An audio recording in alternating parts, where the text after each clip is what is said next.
Welcome और welcome back to my YouTube channel. तो आज है 5 नवंबर और हुआ था आज टेट एग्ज़ाम आर्ट्स का और मेडिकल का। आज हम डिस्कस करने वाले हैं पार्ट 1 ऑफ मेडिकल एग्ज़ाम, है ना। शुरू करते हैं 61st क्वेश्चन से।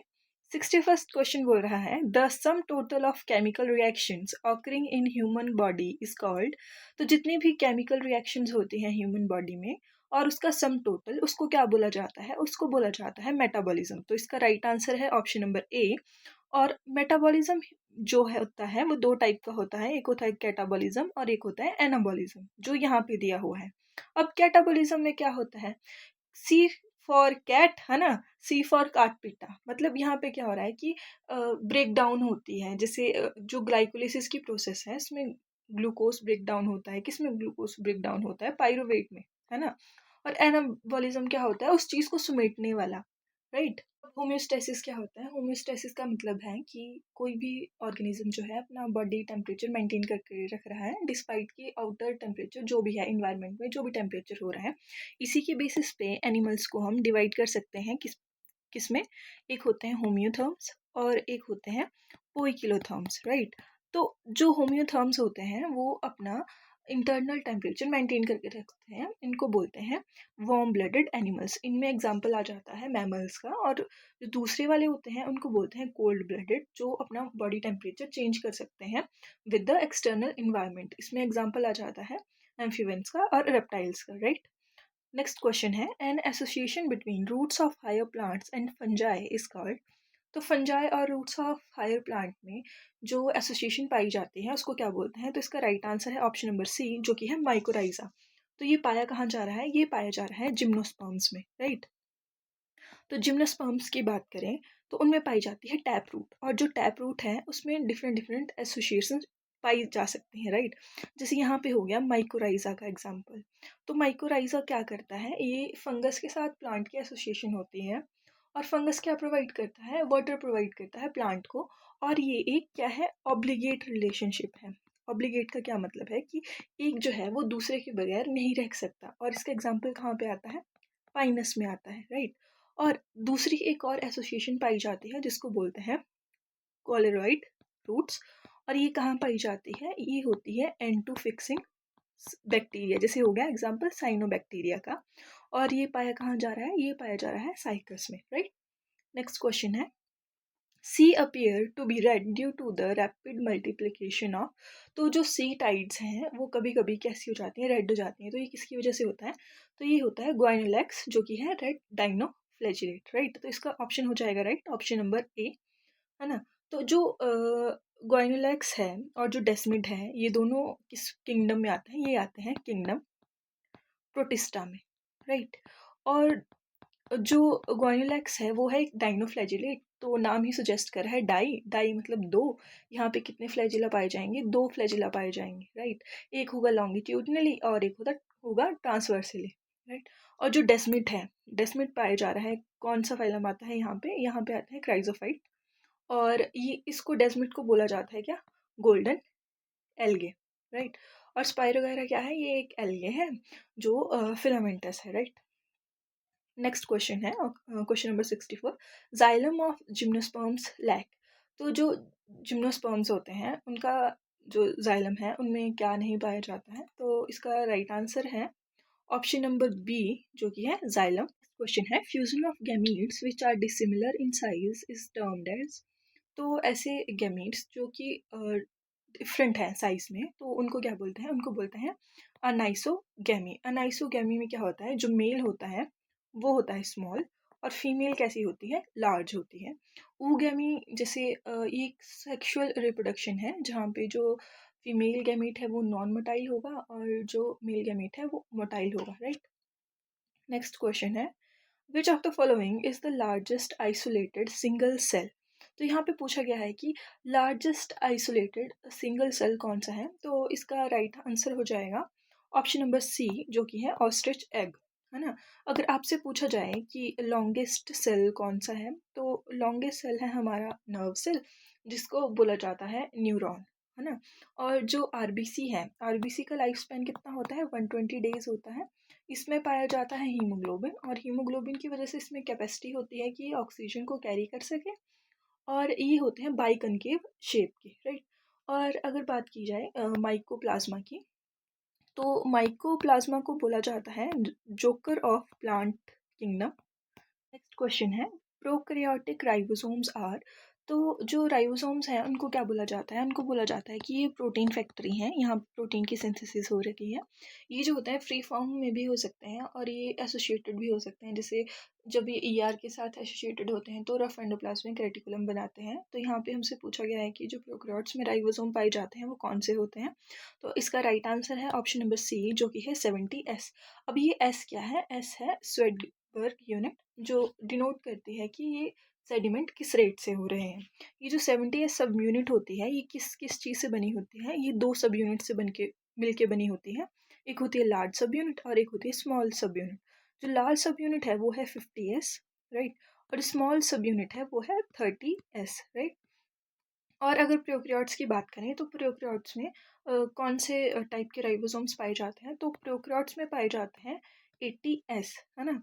और 80S में लार्ज सब यूनिट होती है, इसमें 60S, और स्मॉल सब यूनिट होती है 40S। तो यहाँ पे राइट आंसर क्या है? यहाँ पे राइट आंसर है option number C, right. Next question है in which stage of cell division chromosome morphologically is most widely studied. तो जो क्रोमोसोम्स हैं वो कौन सी स्टेज पे सबसे ज़्यादा स्टडी किए जाते हैं? तो इसका राइट आंसर है ऑप्शन नंबर बी, जो कि है मेटाफेज, राइट। नेक्स्ट क्वेश्चन है non sister chromatids exchange segments during which phase. तो यहाँ पे पूछा गया है कि नॉन सिस्टर क्रोमेटिड्स की एक्सचेंज हो रहा है सेगमेंट्स का। तो यहाँ पे सिंपली हमसे पूछा जा रहा है कि जो रिकॉम्बिनेशन होता है, रिकॉम्बिनेशन कौन से फेज में होता है? तो इसका राइट आंसर है ऑप्शन नंबर डी, जो कि है पेकाइटिन, राइट। और यहाँ पे आपके पास टेबल दिया गया है जो मियोसिस वन ऑफ है ना, मियोसिस वन है तो उसमें प्रोफेज वन आता है। तो उसमें ये डिफरेंट डिफरेंट स्टेजेस आ रही हैं, जैसे लेप्टोटिन है, जाइगोटिन है, पेकाइटिन है, डिप्लोटिन है, डायकाइनेसिस है। तो लेप्टोटिन में क्या होता है कि जो क्रोमोसोम्स होते हैं वो विजिबल होते हैं अंडर लाइट माइक्रोस्कोप। और इसी टेबल से आपके बहुत ज़्यादा क्वेश्चन सॉल्व हो जाएंगे और हर साल इसी टेबल से क्वेश्चन आते भी हैं, राइट। जाइगोटिन में क्या होता है कि यहाँ पे साइनो साइनेप्टोनिमल कॉम्प्लेक्स बनता है। और पेकाइटिन जो क्वेश्चन आया हुआ था उसमें यहाँ पे बोला गया है क्रॉसिंग ओवर बिटवीन, आगे है नॉन सिस्टर क्रोमेटिड्स, राइट। तो यहाँ पे हो रही है रिकॉम्बिनेशन। डिप्लोटिन में क्या हो रहा है कि जो जाइगोटिन में साइनेप्टोनिमल कॉम्प्लेक्स बना था उसका डिसोल्यूशन हो जा रहा है। और डायकाइनेसिस में क्या होता है कि टर्मिनेशन ऑफ काइजमेटा हो जाता है, राइट। नेक्स्ट क्वेश्चन है इन फ्लोरल फार्मूला के डिनोट्स विच स्ट्रक्चर। तो हमें यहाँ पे पूछा गया है कि के क्या डिनोट करता है, राइट। तो यहाँ पे राइट आंसर हो जाएगा के डिनोट करता है कैलिक्स को, राइट। और कैलिक्स होते क्या है? कैलिक्स होते हैं सेपल्स, राइट। जैसे अगर हम बात करें किसी भी फ्लावर की तो उसमें क्या होता है? कैलिक्स होता है, कोरोला होता है, एंड्रोशियम होता है और गाइनोशियम होता है। तो इसको आप कैसे याद रखोगे? काली चरण आ गया, राइट। कि डिनोट करेगा कैलिक्स को और कैलिक्स क्या होते हैं? सेपल्स होते हैं। सी डिनोट करता है कोरोला को और कोरोला क्या होते हैं? पेटल्स होते हैं, जो कि सबसे ज़्यादा कलरफुल पार्ट होते हैं फ्लावर में। और इसीलिए वो अट्रैक्ट करते हैं इंसेक्ट्स को अपनी तरफ ताकि पॉलिनेशन हो जाए, है ना। तो ए फॉर एंड्रोशियम, जो कि मेल रिप्रोडक्टिव स्ट्रक्चर है जिसको बोलते हैं स्टेमन। और जी फॉर गाइनोशियम, जो कि जिसको बोला जाएगा कार्पल्स, राइट। और अगर प्लांट की बात करें तो उसमें सिमिट्रीज भी होती हैं, जैसे जाइगोमॉर्फिक सिमिट्री होगी, एक्टिनोमॉर्फिक सिमिट्री होगी। जैसे अगर ये वाला साइन है, परसेंटेज वाला साइन है, तो ये रिप्रेजेंट कर रहा है जाइगोमॉर्फिक सिमिट्री को। जाइगोमॉर्फिक का क्या मतलब है? Bilateral symmetry. और अगर ये वाला साइन है तो ये है एक्टिनोमॉर्फिक, राइट। एक्टिनोमॉर्फिक का क्या मतलब है कि ये रेडियली सिमिट्रिकल है, राइट। और यहाँ पे बात करी गई है पेडिसल की और पेरियांथ की। जो पेडिसल है वो डंडी होती है जैसे किसी भी फ्लावर की, जिससे फ्लावर जो होता है वो मेन स्टेम से अटैच होता है। और पेरियांथ क्या होता है? नॉन रिप्रोडक्टिव पार्ट होता है। और ये कलेक्टिव नेम है अनडिफ्रेंशिएटेड सेपल्स और पेटल्स का। और ये पाए किस में जाते हैं? जैसे अनियन है, एस्पार्गस है, उसमें ये पाए जाते हैं, राइट। नेक्स्ट क्वेश्चन है waxy coating on epidermis of stem is called, तो वैक्सी कोटिंग ऑन एपिडर्मिस उसको क्या बोला जाता है? तो इसका राइट आंसर है ऑप्शन नंबर डी, जो कि है क्यूटिकल, राइट। अब ये पेरिडर्म, फेलम और सुबेरिन क्या है? तो अगर पेरिडर्म की बात करें तो ये है प्रोटेक्टिव टिश्यू है, और ये सेकेंडरी है जो रिप्लेस करता है सर्टेन प्लांट टिश्यूज को, स्पेशली इन कॉर्क सेल्स। अगर फिल्म की बात करें तो इसको कहा जाता है कॉर्क, और ये होते हैं डेड सेल्स जो सर्व करते हैं एज प्रोटेक्टिव लेयर। और अगर बात करें सुबेरिन की, सुबेरिन क्या है? ये है वाटर प्रूफ वैक्सी सब्सटेंस जो कि पाया जाता है cell walls of certain plant tissues, right. Next question है question number 72, the RQ value for carbohydrates is, और ये भी बहुत ही रिपीटेड क्वेश्चन है। इसका राइट आंसर हो जाएगा ऑप्शन नंबर बी। अब ये रेस्पिरेटरी क्वोशंट होता क्या है? इसका मतलब है कि volume of CO2 evolved upon O2 consumed by organism, right. तो अगर रेस्पिरेटरी क्वोशंट की बात करें तो कार्बोहाइड्रेट्स का होता है 1, प्रोटीन्स का होता है 0.8 और फैट्स का होता है 0.7, राइट। नेक्स्ट क्वेश्चन है, if two solutions have the same osmolarity they are said to be, तो इसका राइट आंसर हो जाएगा ऑप्शन नंबर सी, जो कि है आइसोटोनिक। आइसोटोनिक में क्या होता है कि सॉल्यूशन के अंदर और सॉल्यूशन के बाहर दोनों क्या पाया जा रहा है? सेम ऑस्मोलैरिटी पाई जा रही है। जैसे अगर यहाँ पे बात की जाए तो यहाँ पे अंदर भी सेम ही टाइप का ऑस्मोलैरिटी है और बाहर भी सेम टाइप की ऑस्मोलैरिटी है। तो यहाँ पे सेल कैसा है? इक्विलिब्रियम में है ना। जितना पानी अंदर जा रहा है उतना ही बाहर आ रहा है ना। और यहाँ पे आइसोटोनिक में जो सेल होता है वो होता है फ्लैसिड, राइट। अब क्या होता है? जैसे टर्जिड, टर्जिड का मतलब होता है कि सेल जो है वो स्वेल कर जा रहा है। सेल स्वेल क्यों कर रहा है? क्योंकि बाहर से जो सॉल्वेंट मॉलिक्यूल्स हैं, वाटर है, वो बाहर से अंदर जा रहा है, जिसकी वजह से सेल स्वेल कर जा रहा है ना। और एक होता है हाइपोटोनिक सॉल्यूशन। हाइपोटोनिक सॉल्यूशन में क्या होता है कि सेल से पानी बाहर आता है, क्योंकि बाहर वाटर की कंसंट्रेशन कैसी है? कम है, और जो सॉल्यूट मॉलिक्यूल्स हैं वो ज़्यादा हैं, तो अंदर से बाहर को पानी आएगा और इसकी वजह से सेल क्या कर जाएगा? श्रिंक कर जाएगा, राइट। नेक्स्ट क्वेश्चन है, first stable product of C3 cycle is, तो फर्स्ट स्टेबल प्रोडक्ट क्या है C3 साइकिल का? तो इसका राइट आंसर हो जाएगा ऑप्शन नंबर ए, जो कि है 3-फॉस्फोग्लिसरिक एसिड, राइट। और ये C3 साइकिल क्यों बोला गया है इसको? क्योंकि इसी में क्योंकि जो ये जो PGA है इसका, ये कितने कार्बन कंपाउंड है? ये है 3 कार्बन कंपाउंड, तो इसीलिए इसको C3 साइकिल भी बोला जाता है। ऑक्सैलो एसिटिक एसिड ये क्या है? ये एक 4 कार्बन का कंपाउंड है और ये पाया जाता है C4 प्लांट में। और glucose glucose, right. Next question है हमारे पास, the pigment present universally in green oxygenic plants is, तो इसका राइट आंसर हो जाएगा ऑप्शन नंबर ए, जो कि है क्लोरोफिल ए। ये क्वेश्चन भी रिपीट हुआ है, और ये क्लोरोफिल बी और सी ये भी क्या है? क्लोरोफिल के ही टाइप्स है, बट जो मोस्ट अबंडेंट पाया जाता है वो होता है क्लोरोफिल ए। और तो ये फाइकोकोब्लिन क्या है? ये है light harvesting pigment complex, right. Next है, क्रैन्स अनाटमी अकर्स इन, ये भी एक रिपीटेड क्वेश्चन है, तो इसका राइट आंसर हो जाएगा ऑप्शन नंबर ए, जो कि है C4 लीव्स। तो जो C4 प्लांट्स होते हैं जिनका फर्स्ट स्टेबल कंपाउंड कौन सा होता है? ऑक्सैलो एसिटिक एसिड होता है, उनमें पाई जाती है क्रैन्स अनाटमी। क्रैन्स का मतलब होता है रीथ या फिर एक रिंग जो लीव्स में पाई जाती है ना। नेक्स्ट क्वेश्चन है, the enzyme which converts glucose to glucose 6 phosphate, right. तो यहाँ पे हमसे क्या पूछा गया है? ग्लाइकोलाइसिस जो होती है, ग्लाइकोलाइसिस कहाँ पे होती है? साइटोसोल में होती है।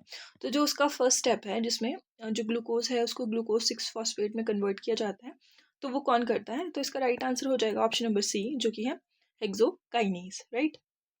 और जो फॉस्फोराइलेज है वो क्या करता है? फॉस्फोराइलेज जैसे ग्लाइकोजन है जो हमारी बॉडी में स्टोर होता है, उसको ब्रेक डाउन कर देगा ग्लूकोज 6 फॉस्फेट में, है ना। और ग्लूकोज 6 फॉस्फेटेज क्या करता है? जब भी फॉस्फेटेज की बात आती है तो वो फॉस्फेट को रिमूव करता है है ना। और इसका ही अपोजिट हो जाता है काइनेज। फॉस्फेटेज का अपोजिट क्या हो गया, काइनेज, जो कि फॉस्फेट ग्रुप को लगाएगा, है ना। तो इसका राइट आंसर है option number C. Next question है net gain of ATP in anaerobic respiration is. अब देखिए, जो ग्लाइकोलाइसिस की प्रोसेस है वो एरोबिक और एनारोबिक प्रोसेस दोनों के लिए कॉमन है। तो इसमें टोटल कितने एटीपी बनते हैं, टोटल बनते हैं 4 एटीपी, राइट। अब इन 4 एटीपी में से 2 जो होते हैं वो कैसे हो जाते हैं, कंज्यूम हो जाते हैं। अब जब 2 कंज्यूम हो गए तो नेट कितना बचा, 2। तो इसका राइट आंसर हो जाएगा option number C. Next question है which one of the following growth regulator is known as stress hormone. तो ये प्लांट ग्रोथ रेगुलेटर से क्वेश्चन आया है और हमसे यहाँ पे पूछा गया है कि स्ट्रेस हार्मोन कौन सा है। तो इसका राइट आंसर हो जाएगा ऑप्शन नंबर बी, जो कि है एब्सिसिक एसिड। ये इंडोल एसिटिक एसिड क्या है, ऑक्सिन का ही दूसरा नाम है इंडोल एसिटिक एसिड। इथाइलिन एक गैशियस हार्मोन है जो कि क्या करता है, ट्रिगर करता है फ्रूट की राइपनिंग को। इसका फॉर्मूला है C2H4। और ये होता है जिब्रेलिक एसिड, जिसका रोल आता है स्टेम इलोंगेशन में, फ्लावरिंग में, सीड जर्मिनेशन में। जो ऑक्सिन है वो ही कॉज करता है apical dominance, right. Next question है the plant hormone used to destroy weeds in a field is. तो इसका राइट आंसर हो जाएगा ऑप्शन नंबर बी, जो कि है 2,4-D। ये एक्ट करता है एज ए हर्बिसाइड और जो डाइकॉट्स होते हैं उनको रिमूव कर देता है फील्ड से। जो NAA और 2,4-D हैं ये दोनों ऑक्सिन है, बट कैसे ऑक्सिन है, सिंथेटिक ऑक्सिन है, राइट। और NAA का नाम क्या है, नैप्थेलिन एसिटिक एसिड। और जो IBA और IAA हैं ये दोनों कैसे हैं, ये हैं नेचुरल, राइट। और ये दोनों ऊपर वाले कैसे थे, ये थे सिंथेटिक, राइट। नेक्स्ट क्वेश्चन है an angiospermic plant start producing flower, this is the beginning of. तो देखिए, जो फ्लावर है वो क्या है, एक रिप्रोडक्टिव ऑर्गन है। तो यहाँ पे किस चीज़ की स्टार्टिंग हो रही है, तो इसका ऑप्शन राइट हो जाएगा ऑप्शन नंबर सी। जो जुवेलाइन फेज है और जो वेजिटेटिव फेज है ये दोनों एक ही हैं, जिसमें अगर हम बात करें कौन सा टाइम स्पेन आता है, तो जैसे जर्मिनेशन के बाद और रिप्रोडक्शन से पहले जो भी टाइम आता है उसको जुवेलाइन फेज बोलते हैं। यहाँ पे रिप्रोडक्शन नहीं होती है। रिप्रोडक्शन फेज आता है जब फ्लावरिंग होना शुरू हो जाती है। और सेनिसेंस फेज होता है जैसे डेथ वाला फेज, जब मेटाबॉलिक एक्टिविटीज़ कम हो जाती हैं, है ना। नेक्स्ट क्वेश्चन है which of the following plant flowers only once in its life time. तो ऐसा कौन सा प्लांट है जो सिर्फ एक ही बार फ्लावर करता है, तो इसका राइट आंसर हो जाएगा ऑप्शन नंबर ए, जो कि है बैम्बू ट्री। नेक्स्ट क्वेश्चन है cleistogamous flowers is found in. तो क्लिस्टोगैमस कैसे फ्लावर्स होते हैं जो कि क्लोज होते हैं और हमेशा ये कैसे क्या करते हैं, सेल्फ पॉलिनेशन करते हैं। इसका राइट आंसर है ऑप्शन नंबर बी, मिराबिलस, जिसका 4 o'clock प्लांट भी बोला जाता है। तो इसमें पाए जाते हैं, इसकी कुछ स्पीशीज में पाए जाते हैं क्लिस्टोगैमस फ्लावर्स। नेक्स्ट क्वेश्चन है double fertilization is an characteristic of. तो इसका राइट आंसर है ऑप्शन नंबर डी, जो कि है एंजियोस्पर्म्स। तो यहाँ पे डबल फर्टिलाइजेशन कैसे होती है कि जो एक मेल गैमीट होता है वो फ्यूज करता है एग सेल के साथ और यहाँ पे बनता है जाइगोट, जो कि 2n होता है, राइट। और इस प्रोसेस को बोलते हैं सिनगैमी। और जो दूसरा मेल गैमीट होता है वो फ्यूज करता है किसके साथ, पोलर न्यूक्लियाई के साथ, और ये बनाता है 3n, जो कि होता है एंडोस्पर्म। ये क्या प्रोवाइड करता है, ये प्रोवाइड करता है जैसे नरिशमेंट प्रोवाइड करेगा, जो डेवलपमेंट होगी ना जाइगोट की तब नरिशमेंट प्रोवाइड करता है। नेक्स्ट क्वेश्चन है the ratio of phenotypes in F2 generation of A monohybrid crosses. तो जब मोनोहाइब्रिड क्रॉस किया जाता है तो उसमें F2 की क्या रेशियो आती है। तो देखिए, जो F2 क्रॉस होता है तो उसमें रेशो आती है ऑप्शन नंबर ए, जो कि है 3:1, राइट। और ये 9:3:1 ये किस में आता है, ये आता है F2 करवाते हैं जब हम किसकी, जब हम डाई हाइब्रिड क्रॉस करवाते हैं उस टाइम ये रेशो आते हैं। और ये किस चीज़ की रेशो है, ये है जिनोटिपिक रेशो। किसकी है ये जिनोटिपिक रेशो, F2 की जिनोटिपिक रेशो है ये मोनोहाइब्रिड क्रॉस की। और यहाँ से हमसे पूछा क्या गया है, फिनोटिपिक रेशो पूछा गया है, तो ये राइट आंसर इसीलिए है। नेक्स्ट क्वेश्चन है the plant studied by Mendel is. तो इसका राइट आंसर है ऑप्शन नंबर ए, जो कि है पी। तो मेंडल को फादर ऑफ जेनेटिक्स भी बोला जाता है, और ये क्या थे, एक ऑस्ट्रियन मॉन्क थे। ये एक पहले इंसान थे जिन्होंने मैथमेटिक्स को बायोलॉजी में अप्लाई किया था, बट इनका कंट्रीब्यूशन जो था वो हिडन ही रहा था। उसके बाद 3 साइंटिस्ट आए थे, उन्होंने इनका जो काम था उसको रीडिस्कवर किया था, राइट। नेक्स्ट क्वेश्चन है, the number of hydrogen bonds between A and T of DNA. तो इसका राइट आंसर है ऑप्शन नंबर सी, जो कि है 2, राइट। तो देखिए, जो हमारा डीएनए होता है, डीएनए में क्या क्या पाया जाता है, डीएनए में पाया जाता है एडेनिन। एडेनिन थाइमिन के साथ बाइंड करता है 2 बॉन्ड के साथ, और जो ग्वानिन होता है वो साइटोसिन के साथ बाइंड करता है 3 हाइड्रोजन बॉन्ड के साथ। और जब आरएनए होता है, आरएनए में जो थाइमिन है उसको रिप्लेस कर देता है क्या, यूरासिल, राइट। नेक्स्ट क्वेश्चन है, which RNA carries the amino acid from one amino acid pool to the mRNA during protein synthesis. तो जब प्रोटीन की सिंथेसिस होती है तो ऐसा कौन सा आरएनए है जो अमीनो एसिड को कैरी करता है। तो इसका राइट आंसर है ऑप्शन नंबर बी, जो कि है टीआरएनए। टीआरएनए का मतलब है ट्रांसफर आरएनए, राइट। तो जो आरएनए है उनमें एक होता है आरआरएनए, एक होता है एमआरएनए, और एक होता है टीआरएनए, राइट। तो आरएनए को कौन बनाता है, आरएनए पॉलीमरेज 1 बनाती है, और इसको जो मैसेंजर आरएनए है उसको बनाया जाता है आरएनए पॉलीमरेज 2 के द्वारा, और जो ट्रांसफर आरएनए होता है उसको बनाया जाता है आरएनए पॉलीमरेज 3 के द्वारा। और इससे भी आपके क्वेश्चंस बने हुए हैं, राइट। नेक्स्ट क्वेश्चन है, सोनालिका एंड कल्याण सोना आर द वेराइटीज ऑफ। तो इसका राइट आंसर है ऑप्शन नंबर ए, ये वीट की वेराइटीज हैं। जब 1960s के टाइम पे ग्रीन रेवोल्यूशन आया था तो वहाँ पे इन वेराइटीज ने बहुत इंपॉर्टेंट रोल प्ले किया था, राइट। नेक्स्ट क्वेश्चन है, streptokinase used as clot buster is obtained from. तो इसका राइट आंसर है ऑप्शन नंबर ए, स्ट्रेप्टोकोकस। यहाँ पे होती है फाइब्रिनोलाइसिस, राइट।